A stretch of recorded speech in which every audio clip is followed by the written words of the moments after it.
大家好，歡迎各位返嚟適時旅遊頻道，多謝各位繼續支持，請按 Like、Share、Follow、Subscribe 同喺留言區留言，你嘅支持對我哋好重要，我哋會做得更加好。今集飛咗先講，有我 Kenneth 及一班可愛活潑嘅團友，同你哋一齊飛越深度西藏12天之旅，西藏12天花絮特別版。喺12日前，我哋從香港一齊出發，有人興奮到瞓唔着，亦有人默默擔心高原反應，同時有人喺機場已經開始拍第一條嘅 Reels。呢個時候冇人諗到呢一趟旅程會變成我哋口中一生一次嘅旅程。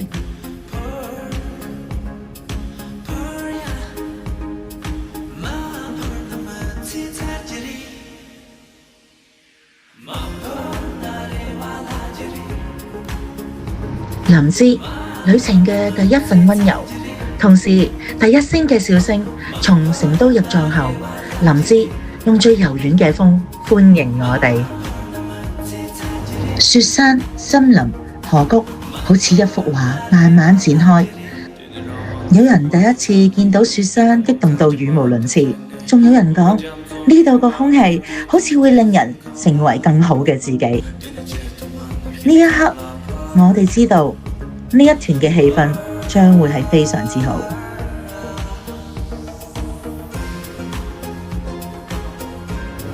拉薩陽光照入心裏，同時亦照亮咗大家彼此嘅默契。抵達拉薩嗰一日，陽光真係唔一樣。當布達拉宮金頂一閃，全團人都停下腳步。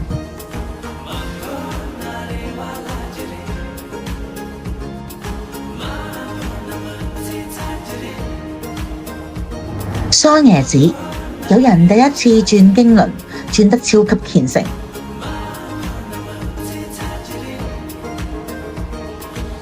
喺雍布拉康，大家聽故事聽到忘記影相。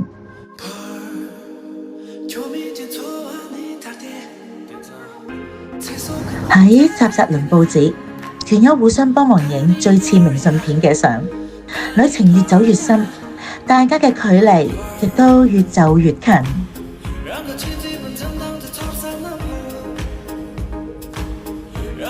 珠峰大本營最震撼嘅風景，亦係最多笑聲嘅地方。從日喀則一路向珠峰推進，當珠穆朗瑪峰真係出現眼前，然後有人忍唔住嗌：哇！真係喺我哋面前啊！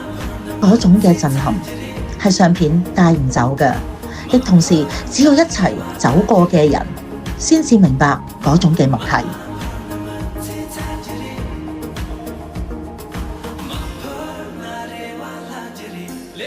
青藏鐵路旅程最溫柔嘅句號，亦係最唔捨得嘅時刻。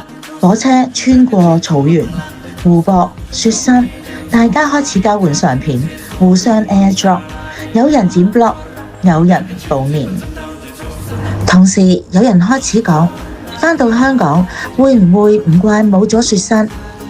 抵達西寧呢一刻，我哋知道呢一趟旅程真係圓滿，食得開心，笑得盡興。喺呢12日旅程裏邊，冇一餐係相同嘅。川菜、藏餐、沿途特色料理、地方小館、暖心湯品、手工麵食，每一餐都有團友嘅哇，好好食啊！亦有呢個我幫你試下嘅互相照顧，因為住得舒服，食得開心，笑得自在，我哋先至真正享受每一段風景。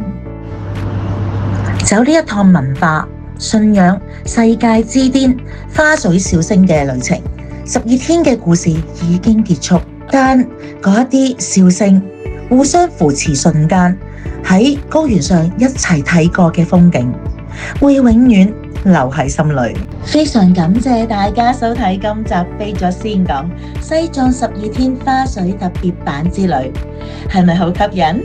想飛咗先講？